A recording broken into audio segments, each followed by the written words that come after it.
मैं Premchand Pandey, Tagore children academy Surajgarh. आपको ज्ञात है कि टैगोर चिल्ड्रन एकेडमी के द्वारा ऑनलाइन क्लासेस कंटिन्यू जारी की जा रही हैं, जिसमें हमारे कुशल एवं अनुभवी शिक्षकों द्वारा शिक्षण कार्य जारी किया जा रहा है। आप नियमित रूप से हमारे वीडियोज को देखें, इसे लाइक, शेयर और सब्सक्राइब करें। आज हम विद्युत सेल के बारे में चर्चा करेंगे। विद्युत सेल एक ऐसी युक्ति है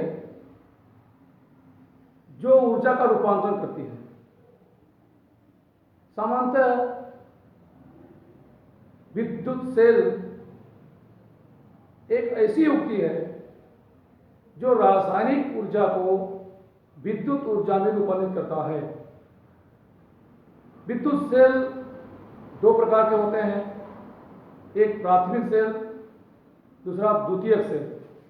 तो सबसे पहले हम विद्युत सेल की परिभाषा बताते हैं। विद्युत सेल वह युक्ति है जो रासायनिक ऊर्जा को विद्युत ऊर्जा में रूपांतरित करती है, अर्थात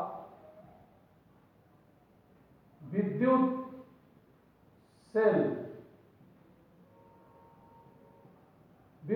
सेल वह युक्ति है जो रासायनिक ऊर्जा को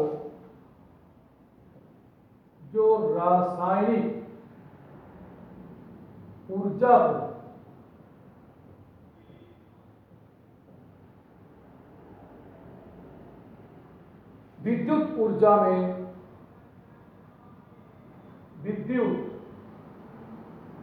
में रूपांतरित करती है।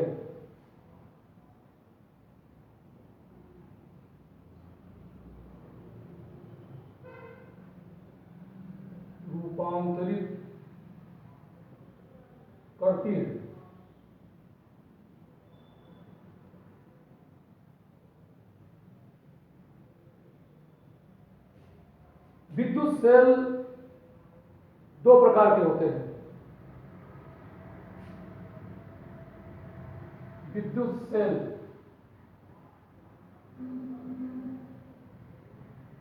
दो प्रकार के होते हैं।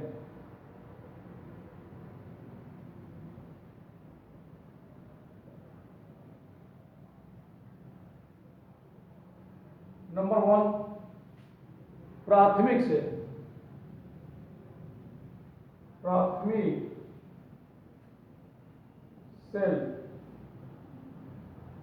इसे प्राइमरी सेल कहते हैं। प्राइमरी सेल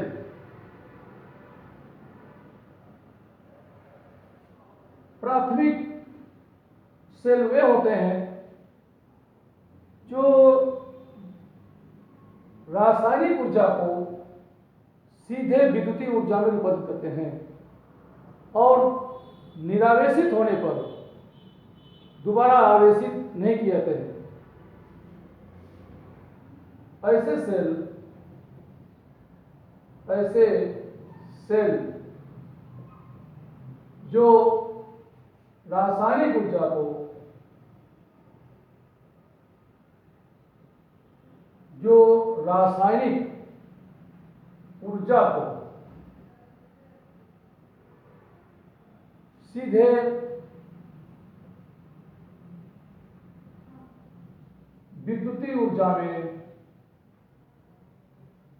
सीधे विद्युत ऊर्जा में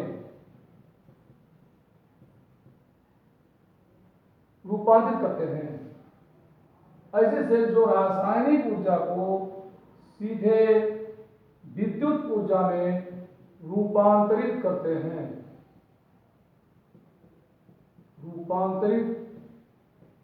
हैं तथा निरावेशित होने पर दोबारा आवेशित नहीं किए जाते, तथा निरावेशित होने पर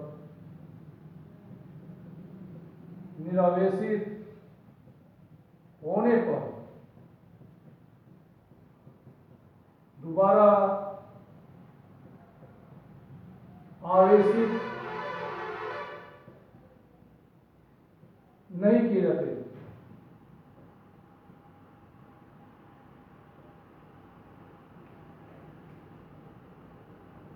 दोबारा आवेशित नहीं किए जाते हैं को प्राथमिक सेल कहते हैं, को प्राथमिक सेल कहते हैं।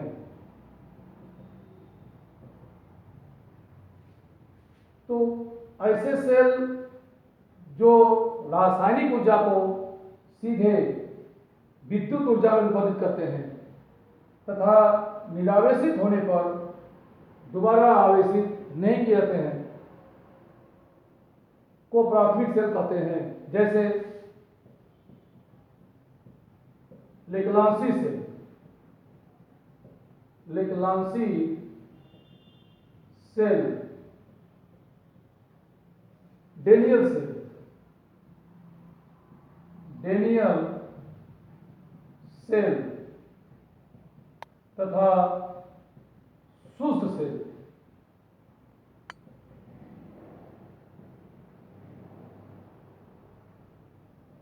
लेक्लांसी सेल, डेनियल सेल तथा शुष्क सेल ये प्राथमिक सेल होते हैं जो रासायनिक ऊर्जा को सीधे विद्युत ऊर्जा में रूपांतरित करते हैं और निरावेशित होने पर यानी डिस्चार्ज होने पर फिर इन्हें चार्ज नहीं किया जा सकता है। सामान्य रूप से विद्युत सेलों में दो छड़ें होती हैं। इसमें भिन्न भिन्न धातुओं की दो छड़ें लेते हैं, इन्हें इलेक्ट्रोड कहते हैं। ये दोनों इलेक्ट्रोड किसी विद्युत अपघटनी द्रव में डूबे होते हैं। इनमें से एक छड़ को धन इलेक्ट्रोड तथा दूसरी छड़ को ऋण इलेक्ट्रोड कहते हैं। जब इन इलेक्ट्रोडों को किसी बाह्य परिपथ से जोड़ देते हैं तो उनमें आवेशों का प्रवाह होने लगता है, अर्थात सेल से विद्युत धारा का प्रवाह होने लगता है। दूसरा द्वितीयक सेल, द्वितीयक cell, secondary cell, secondary cell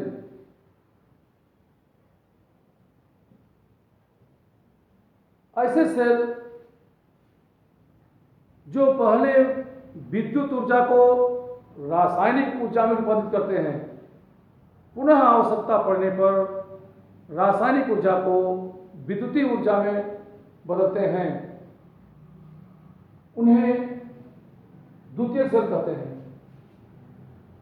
ऐसे सेल जो पहले विद्युत ऊर्जा को रासायनिक ऊर्जा में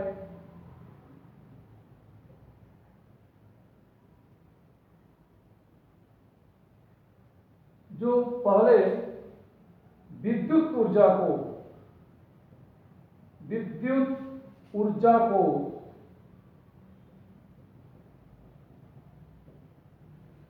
रासायनिक ऊर्जा के रूप में संचित करते हैं, रासायनिक ऊर्जा के रूप में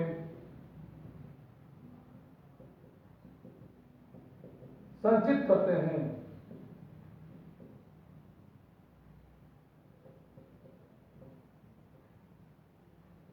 पुनः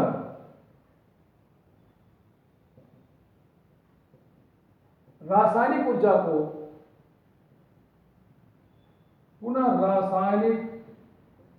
ऊर्जा को विद्युत ऊर्जा में रूपांतरित करते हैं, विद्युत ऊर्जा में रूपांतरित करते हैं तथा निरावेशित होने पर तथा निरावेशित होने पर दोबारा आवेशित किए जा सकते हैं। निरावेशित होने पर दोबारा आवेशित किए जाते हैं को द्वितीयक सेल कहते हैं। द्वितीयक सेल कहते हैं।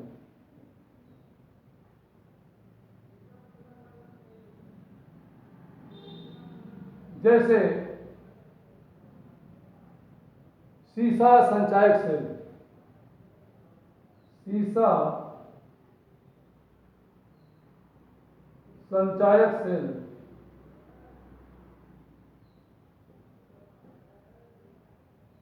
तो इस तरह देखते हैं सीसा संचायक सेल, क्षारीय सेल, अम्लीय सेल, ये ऐसे विद्युत सेल हैं जो पहले विद्युत ऊर्जा को रासायनिक ऊर्जा के रूप में संचित करते हैं, पुनः आवश्यकता पड़ने पर वो रासायनिक ऊर्जा को विद्युतीय ऊर्जा में परिवर्तित करते हैं तथा निरावेशित होने पर यानी डिस्चार्ज होने पर इनको हम बार बार आवेशित कर सकते हैं। जैसे हम मोबाइल में जो सेल लेते हैं ये सेकेंडरी सेल होता है, क्योंकि इसको हम बार बार आवेशित करते हैं और उपयोग में लेते हैं या निरावेशित होता है फिर इसे आवेशित करते हैं। तो इस तरह से विद्युत सेल दो प्रकार के होते हैं, एक प्राथमिक सेल, एक द्वितीयक सेल।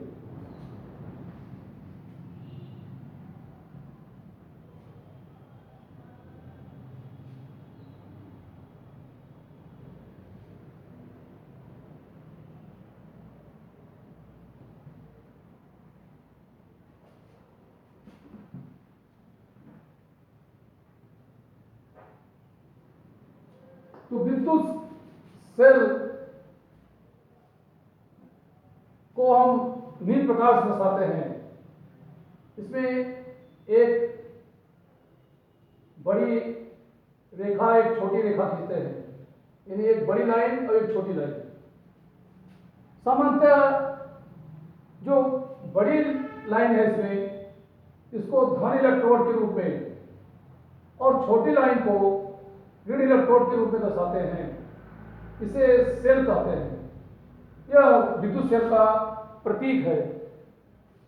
दो या दो से अधिक सेलों के संयोजन को बैटरी कहते हैं। दो या दो से अधिक सेलों के संयोजन को बैटरी कहते हैं।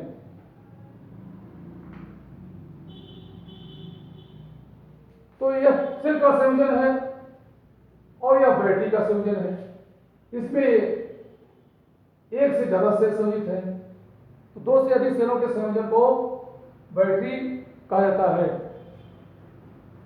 सामान्य रूप से विद्युत सेल, जैसे हम लेग्रांजी सेल की चर्चा करें, वैसे विद्युत सेल को हम निम्न प्रकार से दर्शाते हैं।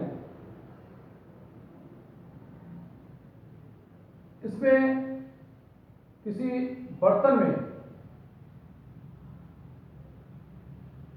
विद्युत अपघट्ट पदार्थ को भरते हैं।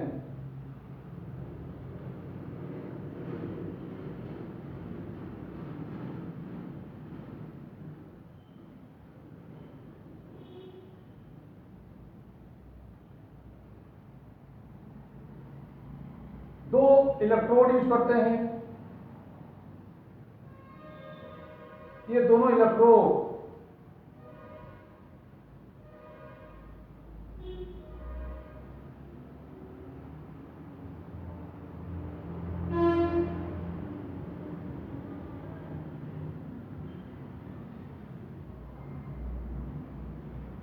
इस विद्युत अपघट्ट में डूबे होते हैं।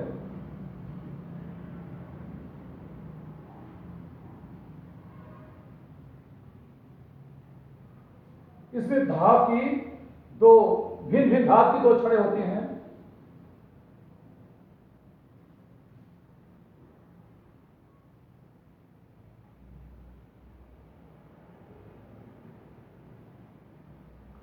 इसके बीच में विद्युत अपघट्ट पदार्थ भरा होता है।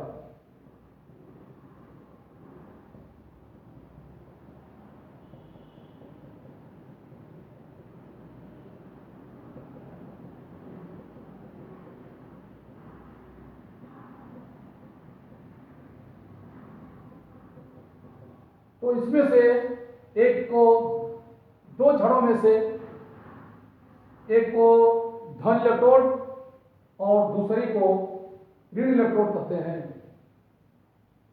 एक पॉजिटिव इलेक्ट्रोड, दूसरी निगेटिव इलेक्ट्रोड होती है। अगर इसे किसी बाह्य परिपथ से संयोजित किया जाए, इन इलेक्ट्रोडों को एक बाह्य परतों से संयोजित करते हैं तो इसमें विद्युत धारा का प्रवाह होने लगता है।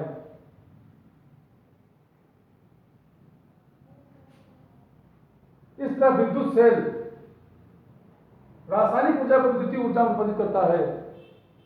जैसे अगर लेग्रांसी सेल लेते हैं तो लेग्रांसी सेल के अंदर विद्युत अपघट्ट पदार्थ के रूप में सोडियम क्लोराइड को भरते हैं।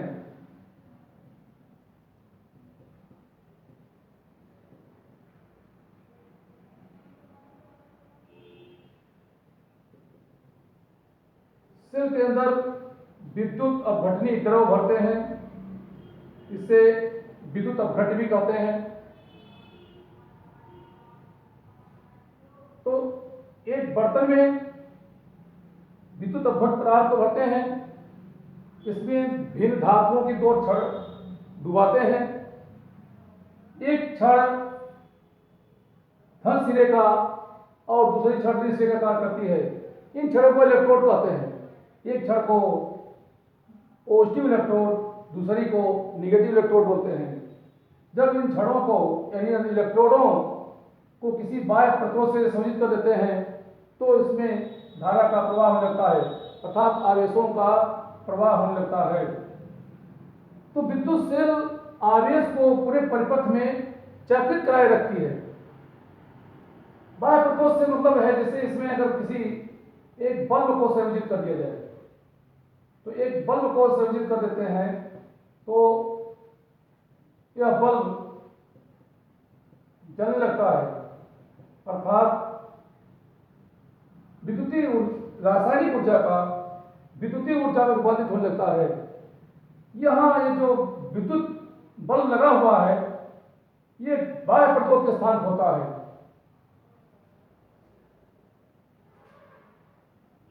यह प्राथमिक सेल है। प्राथमिक सेल में विद्युतीय ऊर्जा सीधे रासायनिक ऊर्जा बदलती है और ये निरावेशित होने पर दोबारा आवेशित नहीं किया जा सकता। किंतु द्वितीयक सेल को पहले हम आवेशित करते हैं तो विद्युतीय ऊर्जा पहले रासायनिक ऊर्जा के रूप में संचित होती है, फिर उसे काम में लेते हैं तो सेल के द्वारा रासायनिक ऊर्जा पुनः विद्युतीय ऊर्जा में रूपांतरित होती है। तो दो से अधिक सेलों के संयोजन को बैटरी कहते हैं। अब हम सेल के विद्युत वाहक बल, टर्मिनल वोल्टा व इसके आंतरिक प्रतिरोध के बारे में अध्ययन करते हैं।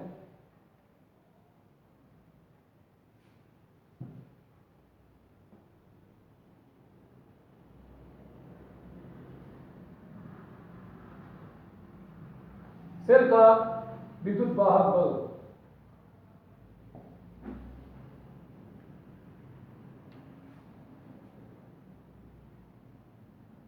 सेल का विद्युत वाहक बल।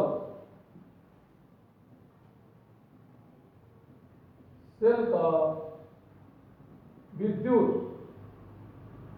वाहक बल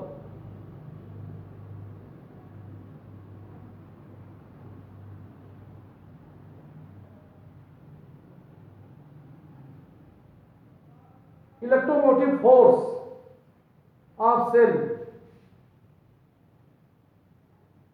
electro motive force of cell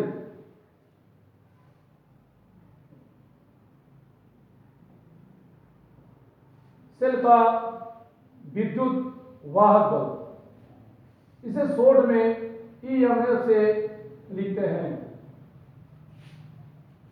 किसी सेल के विद्युत परिपथ में एकांक धनावेश को प्रवाहित करने के लिए विद्युत सेल द्वारा दी गई ऊर्जा या विद्युत सेल द्वारा किया गया कार्य ही सेल का विद्युत वाहक बल कहलाता है। एकांक धनावेश को एकांक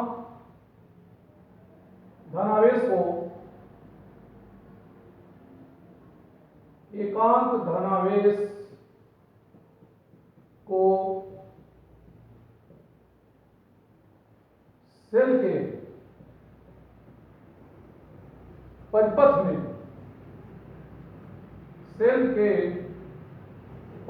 में प्रवाहित करने के लिए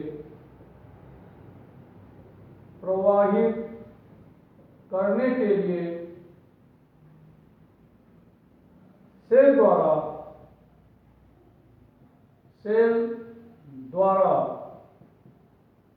दी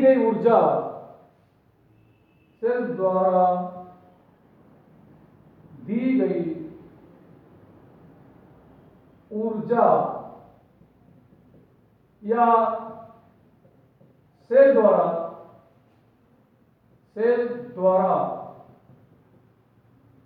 किए गए कार्य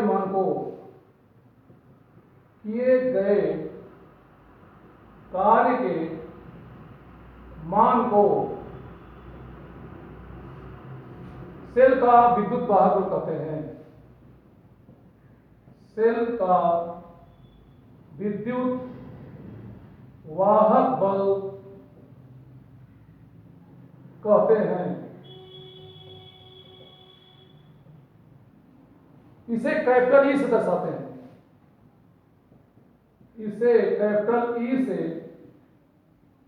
दर्शाते हैं।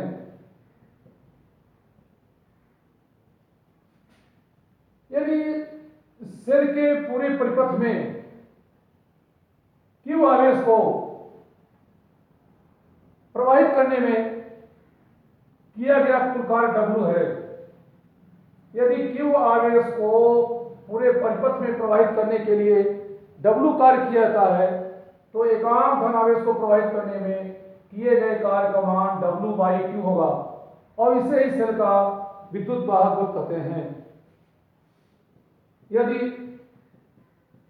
सेल के परिपथ में Q आवेश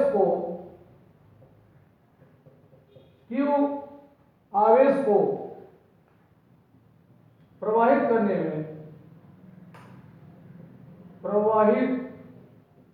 में सेल द्वारा किया गया कार्य W है। सेल द्वारा किया गया कार्य W है तो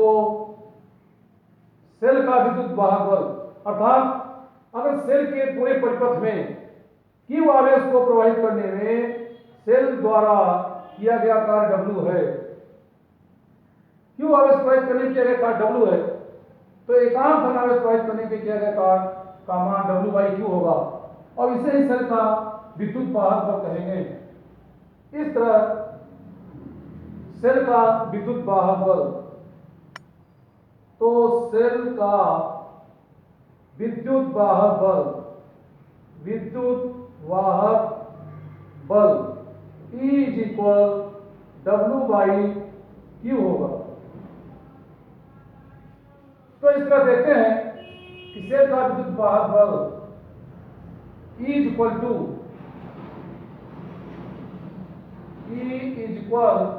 W/Q होता है। इसका मात्रक, कार्य का मात्रक जूल, आवेश का मात्रक कूलाम।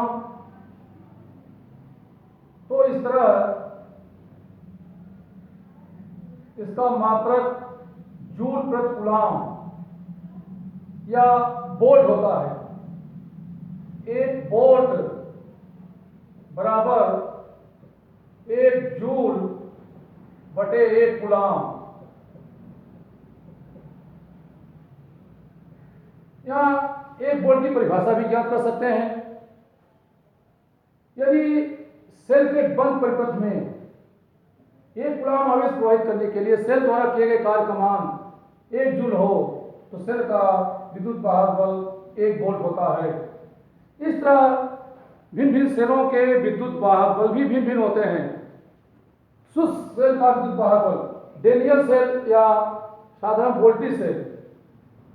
डेनियल सेल का विद्युत वाहक बल डेनियल सेल का विद्युत वाहक बल 1.08 वोल्ट होता है। डेनियल सेल का विद्युत वाहक बल 1.08 वोल्ट। लेक्लांसी सेल या शुष्क सेल या शुष्क सेल का विद्युत वाहक बल का मान 1.5 वोल्ट होता है। तो इस तरह से भिन्न भिन्न सेलों का विद्युत वाहक बल भी भिन्न भिन्न होता है।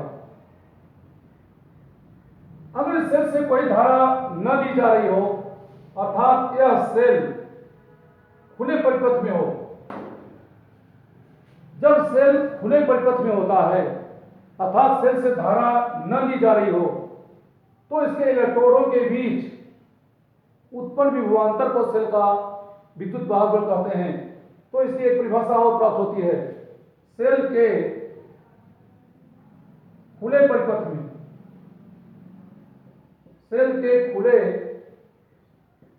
में इलेक्ट्रोडों के बीच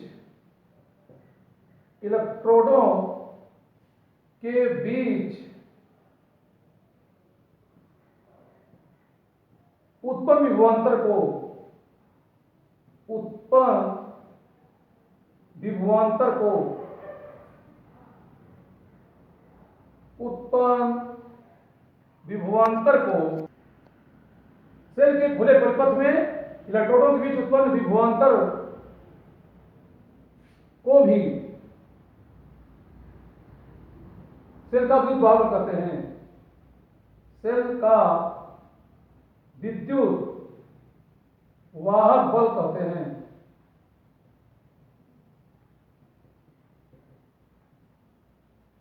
दूसरा इसमें होता है सेल की टर्मिनल बोल्टता।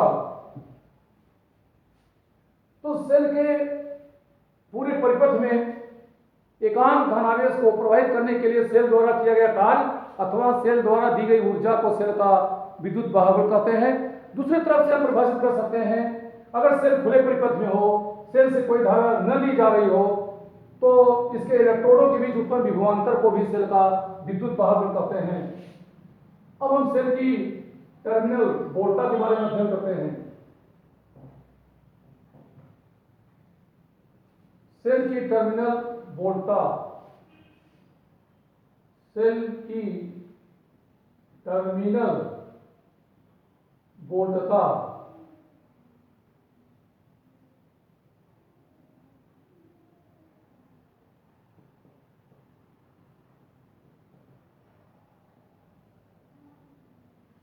Terminal voltage of cell, terminal voltage of cell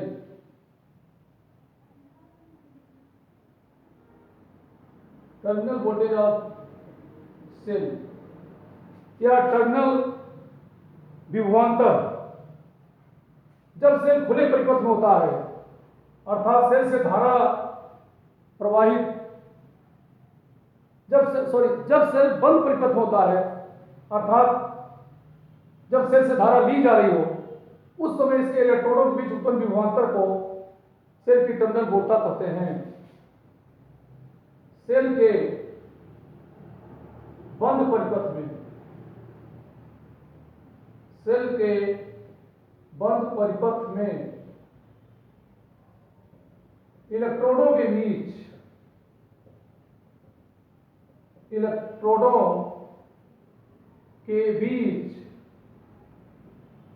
उत्पन्न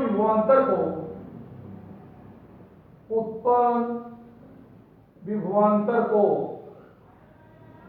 सेल की टर्मिनल बोलता कहते हैं।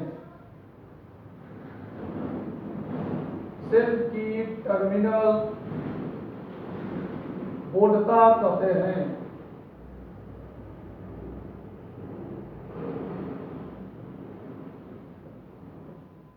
इसे V से दर्शाते हैं। इसे कैपिटल V से दर्शाते हैं। इसका मात्रक वोल्ट होता है। इसका मात्रक वोल्ट होता है। तो सेल के बंद परिपथ में इलेक्ट्रोडों के बीच उत्पन्न विभवांतर को ही सेल की टर्मिनल बोलता कहते हैं। इसे V से दर्शाते हैं। इसका मात्रक वोल्ट होता है। जब सेल से धारा ली जा रही होती है उस समय उसकी टर्मिनल वोल्टता विद्युत वाहक बल से कम होती है।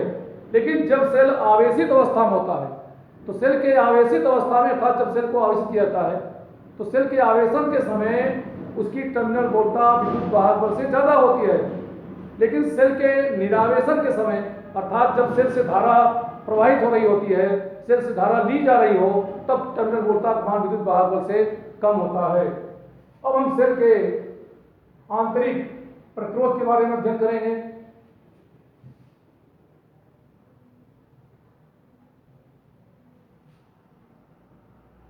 सेल का आंतरिक प्रतिरोध।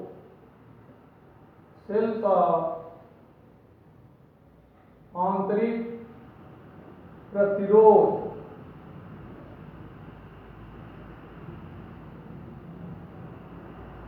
सेल के आंतरिक प्रतिरोध को स्मॉल r से दर्शाते हैं। बाह्य प्रतिरोध को कैपिटल R से तथा आंतरिक प्रतिरोध को स्मॉल r से दर्शाते हैं।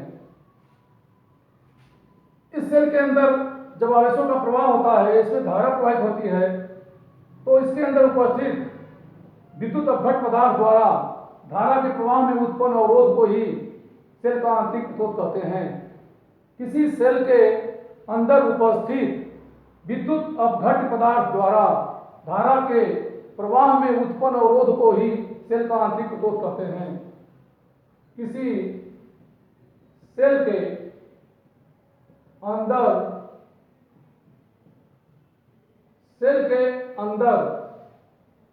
उपस्थित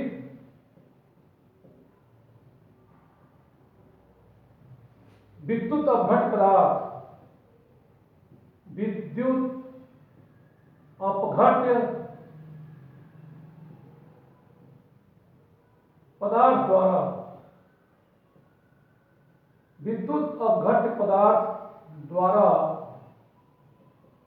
धारा के प्रवाह में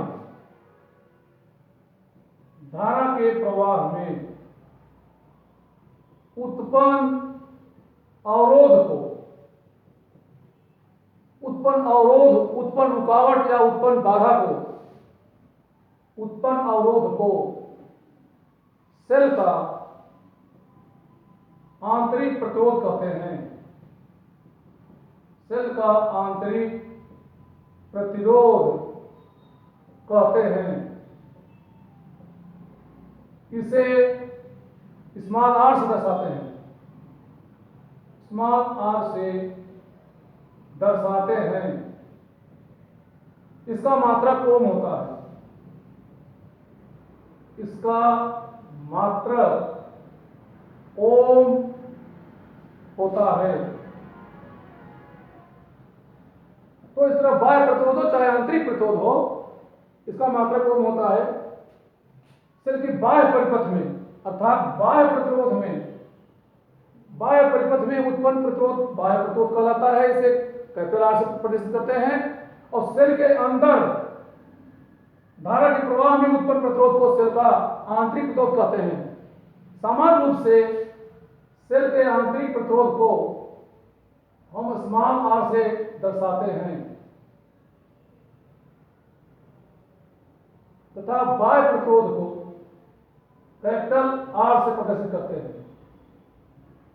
तो यहाँ पे कैपिटल आर एक बाह्य प्रतिरोध है और ये स्मॉल आर इस सेल का आंतरिक प्रतिरोध है। यह आंतरिक प्रतिरोध सेल के अंदर कार्य करता है।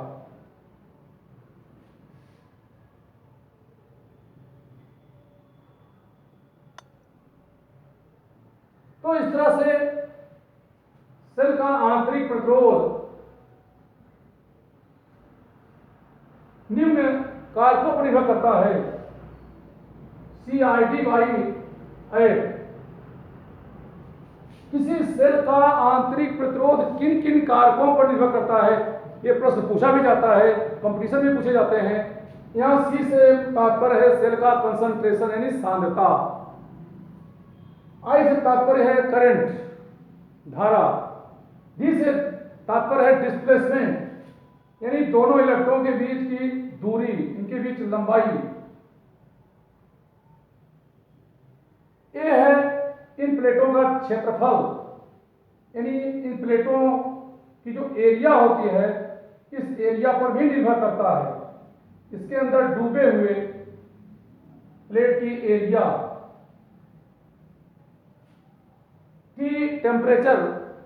तो इस तरह देखते हैं किसी सेल का आंतरिक प्रतिरोध उसकी सांद्रता के समानुपाती होता है। सेल की सांद्रता अधिक होने से उसके आंतरिक प्रतिरोध का मान ज्यादा होता है और सांद्रता कम होने से आंतरिक प्रतिरोध कम होता है। सेल से अधिक धारा प्रवाहित होने पर भी जब सेल से धारा लंबे समय तक प्रवाहित होती है तो उसका आंतरिक प्रतिरोध बढ़ जाता है। दोनों इलेक्ट्रोडों के बीच की दूरी अधिक होने पर आंतरिक प्रतिरोध बढ़ जाता है। तो इस तरह से सेल का आंतरिक प्रतिरोध इलेक्ट्रोडों के बीच की दूरी पर भी निर्भर करता है तथा सेल का आंतरिक प्रतिरोध सेल के अंदर विद्युत अपघट्ट पदार्थ में डूबे इलेक्ट्रोडों के प्लेटों के क्षेत्रफल भी निर्भर करता है। प्लेटों का क्षेत्रफल अगर ज्यादा है तो आंतरिक प्रतिरोध कम होगा, अर्थात इसमें R प्रोपोर्शनल 1/A। प्लेटों का क्षेत्रफल अधिक होने से आंतरिक प्रतिरोध का मान कम होता है। इसलिए कोशिश करते हैं कि प्लेटों का क्षेत्रफल अधिक हो और प्लेटों की दूरी कम हो, क्योंकि आंतरिक प्रतिरोध प्लेटों के बीच की दूरी पर निर्भर करता है। R proportional DR, R proportional L, यह प्लेटों के बीच की दूरी है तथा टेम्परेचर में भी निर्भर करता है। टेम्परेचर अधिक होने से आंतरिक प्रतिरोध कम होता है। तो इस तरह से किसी विद्युत सेल का आंतरिक प्रतिरोध इन 5 कारकों पर निर्भर करता है।